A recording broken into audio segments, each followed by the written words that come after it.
What's up, guys? Mr. No Soups back today with another video.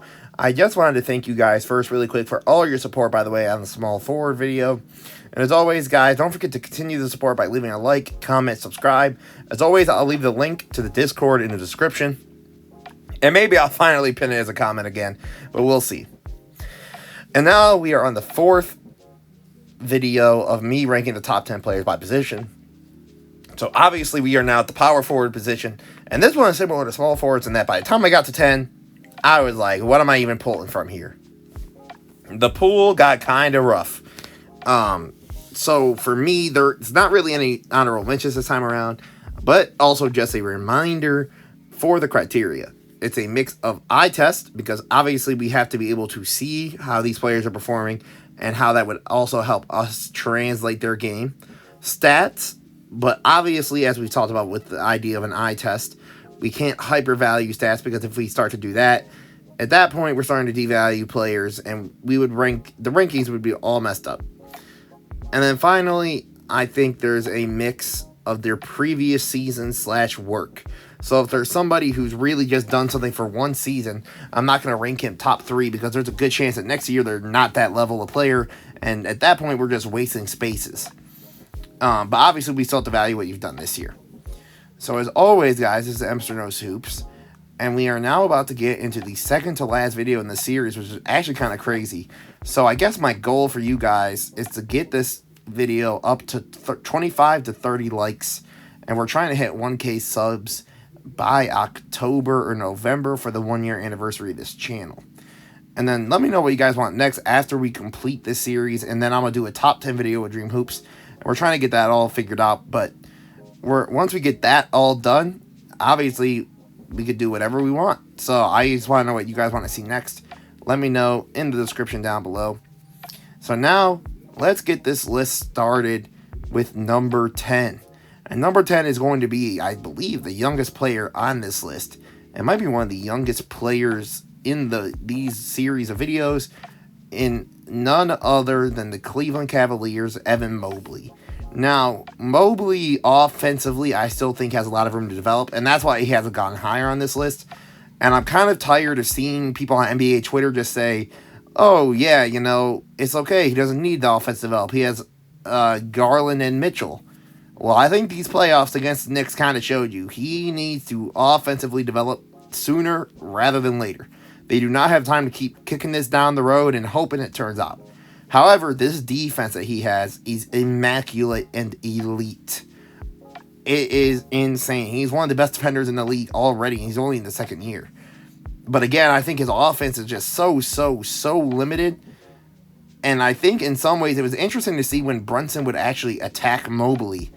But again, that's why for me, I don't quite have him any higher. Because again, I think that we'd be going off potential and not who he really is. And if there's another playoff series, however, with him being this poor at times offensively, and the defense still not giving you enough of an impact to actually stop guys like Brunson, I'm going to be honest, I think it's kind of hard to get him any higher. Now, on to number 9, who I have is Draymond Green. Now, Draymond, I think, is a somewhat similar boat to Mobley, where the offense is lacking. Now, obviously, I think it's a bit different because Draymond's just a clearly better passer and playmaker and being an offensively involved on the Warriors, but obviously his scoring isn't there. But I think he gives you even better defense than somebody like Mobley, just in terms of what he's giving you versatility-wise, and just what he could give you on all ends of the floor in terms of, obviously, the playmaking. But the reason he's not any higher is just because of how much more offensively lacking he has been. And I just think the guys above him at this point are just better overall. Now, Draymond, I think, is the best utility guy on the lower end of this list. And if you want to have him higher, you can. But I think you would really have to hypervalue what he's doing at this point in his career for him to make it any higher on the list. But to me, he does everything better than Mobley at that point in his career, though. Just because he's more established, he's more used to the league. And again, I think his scoring is nothing to write home about, but we've also seen in moments like the Kings series where he's able to step up for them and really help get motivation and stuff going. It'll be interesting to see how much his impact could be missed if he doesn't get back onto the Warriors, but I'm sure he will, and only time will tell. But now we're about to get to number 8 on my list, who is Julius Randle. Now, this is a very hot take because obviously Julius Randle now has just made his second time being an All-NBA caliber player, his second or third All-Star appearance, and obviously I think we need to take something very important into account. And that, to be 100% honest with you, is the playoff drop. This playoff drop from Randle is just absolutely atrocious. And now, I will say it did look slightly better than the last time we saw him in the playoffs in 2021. But I think that's just because he got someone like Brunson who could alleviate his ball handling and needing to be a playmaker as well. I will say I've liked his defensive improvements a little bit here and there. It's just that the scoring just becomes so poor in the playoffs. Then in some ways he makes himself unplayable. And that to me is an offense that just cannot continue to get him any higher on this list. Which I know is a little low. But I genuinely believe the guys above I would take on my team for the most part. I can only understand a couple situations if you're really hyper concerned about health. But otherwise, I think Julius Randle at 8 isn't as crazy when you look at everything in the big picture. But Julius Randle to me is clearly better than number 9 and 10. And number 7, I have Lauri Markkanen. Now, Lauri Markkanen this season really showed what he can do. And I think that his game is just so much easier to play with and around as a number 2 to 3 option that I think his style just translates better in postseason play than someone like Randle. Now, obviously, he hasn't made the playoffs yet, but I genuinely believe that Lauri and what he's doing with the Jazz could be sustainable. You might see a little dip in his scoring numbers, but I don't think it's going to be anything crazy. And what Lauri's giving you as a 3-level scorer, occasionally as a passer, and I think he's been a good to solid defender. Nothing crazy. I just like his play over what Randle is going to give you. Because Markkanen already knows what he has to do to be successful. When Randle at times still tries to enforce things to be a certain way. Because that's how he is and how he wants to play. Which is okay, of course. But I'm just going to have Lauri higher. Because I think what he does is better and more sustainable in a postseason. As well as I just think his style is easier to build around as a power forward, which is always going to be important for today's NBA. So with that in mind, I have Lauri Markkanen at 7. And coming in at number 6, I have Kristaps Porzingis, the now Boston Celtic. Which, by the way, I think that trade is a very lateral move for them. But I think Porzingis is very similar to my number 5, just worse in nearly every aspect. I think what I value for him over guys like Lauri and Randle is the defense, and that he's a good enough scorer and offensive player that honestly you could really argue that defense could make up the gap between him and Randle and Markkanen. So for me, I'm going to say that Porzingis at 6, the only argument I could hear against it is you would be hyper concerned about how healthy he is, and I can understand that. But I'm not quite sold on his health being a big enough issue that he couldn't rank this high on the list. So for me, what he gives you as a rim protector, as a 3-level scorer, is just so impactful for certain teams, like I'm sure we're going to see for the Celtics. I think that we're going to notice the impact of Porzingis now that he's finally in a good situation outside of Washington.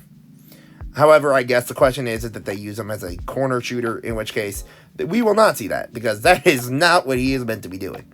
But now coming in at number 5 is Jaren Jackson Jr. To me, the reason I said that he's similar to Porzingis is he's an incredible rim protector / defender. I think he's still better than Porzingis. Obviously, I think he can be slightly more mobile. And I think he's just a better offensive player. I think we saw in these playoffs when Ja was hurt, and even when he was playing in that Lakers series, there were still moments where they could confidently give Jaren Jackson the ball and he could get in to score his way. And it wasn't the same as always where he would just kind of shoot this awkward-looking 3 after standing away so Ja could run at the rim. He would get in the post and work. He would go and attack the rim, which to me shows that he's developing even more offensively, and that tells you how valuable that truly is. So for me, Jaren Jackson Jr. at 5 would only make sense for the most recent defensive player of the year, and someone who I think is continuing to take a step forward offensively and will continue to do so at least for the next season. And at that point, I think who he is offensively is who he is offensively. But defensively, he's just one of the best defenders in the league. So, of course, to me, that's going to get you the number 5 spot. And I think that puts you over dudes like Porzingis because of how big that gap is defensively. And I just think he's an even better scorer. So then coming in for me at number 4, that is going to be none other than the Mariah Mills loving, I guess, Zion Williamson. Now, Zion is a very interesting case because I'm sure a lot of people think he's top 3, which I could totally understand. But my issue is right now I look at Zion somewhat similar to Zach LaVine, just way better. But if he is not scoring, and he could pass a little bit, right? That's why I don't think it's quite the same as someone like a LaVine. But I don't think he's giving you a lot else. Defensively, he's still a liability that New Orleans consistently has to try and hide on the baseline, which is by the paint underneath the rim, or try and just hide on the worst offensive option that I just don't quite see what exactly Zion's doing. And my issue is Zion's scoring is very limited. Even more than someone like Giannis. It's literally only with a certain hand. Teams would force him the opposite direction, and you would think he was confused. Again, Zion has potential to be top 3 on this list. He has potential to even be 1 on this list if he was just at his absolute best for a sustained amount of time. But unfortunately, this just isn't how Zion is playing or just who he has been. But now coming in at number 3, which I'm sure a lot of people are going to disagree with, I have Pascal Siakam. Because to me, obviously I think Zion has a production argument. For sure.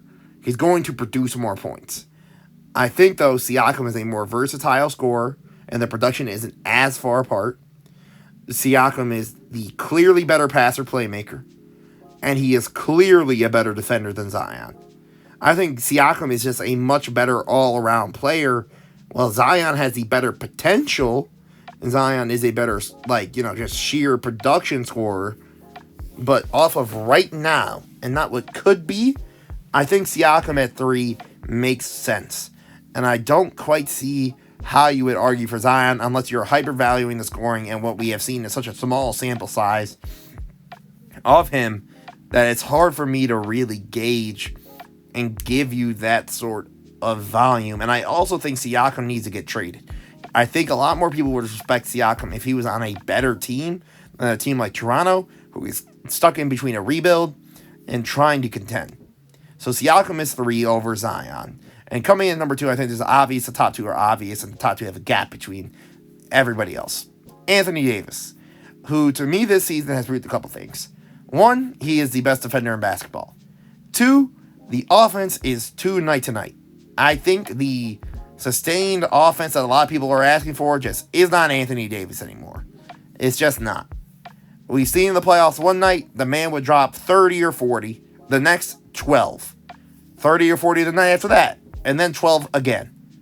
At a certain point, we just have to account for Zion. That's just not Zion, my apologies. This is just who Anthony Davis is. He is just an inconsistent offensive player. But what he's giving you defensively is so incredible that it doesn't matter. But to me, I think the days of him and who I have in my number 1 being interchangeable or an argument, those days are long dead. And to me, AD, though, is clearly number 2 for right now. I just don't think there's anybody close to him in this position other than the guy I have at number 1. But AD and what he's been doing for this Lakers team, arguably being their best player, I think AD has been nothing short of incredible. And coming in at number 1, it's someone who I'm still having a debate on if he is the best player in the world, Giannis Antetokounmpo. I think he's clearly number 1. He's probably the best passer playmaker of this entire category of player of the power forward position. To me, he's the best producing scorer. Obviously, I understand the versatility isn't there, but just the sheer production he's giving you is nothing short of incredible. And his defense is top 10 in this league. What Giannis gives you on both ends is just nothing short of incredible. And I think it's fairly obvious. I don't think anybody would doubt that Giannis is the best power forward in basketball by far. So to me, let's just really quick get a recap here of all the positions and who I had where. So at number 10, we had Evan Mobley. At number 9, we had Draymond Green. At number 8, we had Julius Randle. And number 7 was Lauri Markkanen. Number 6 was Porzingis, with 5 being Jaren Jackson Jr., 4 being Zion Williamson, 3 being Pascal Siakam, 2 being Anthony Davis, and obviously number 1 being none other than Giannis Antetokounmpo. I actually really want to know what you guys think about where I have someone like Julius Randle, Porzingis, and I would love to know if you guys agree or disagree with the Zion and Siakam debate. That is something that I've talked about a lot in my Discord. I am very high on Siakam. So for me, I might have overvalued him a little bit, but I could definitely see if you have Zion over him or the other way around. So let me know what you guys think down below. As always, this was Emps or No Soups. I'm super excited for the center video because then this is when things get really fun. And at that point, we get to the top 10 and everything just goes up from there. So as always, guys, don't forget to leave a like, comment, subscribe. Have an incredible rest of your day. Enjoy basketball. Talk about it all the time. Have a good one, guys. Peace out.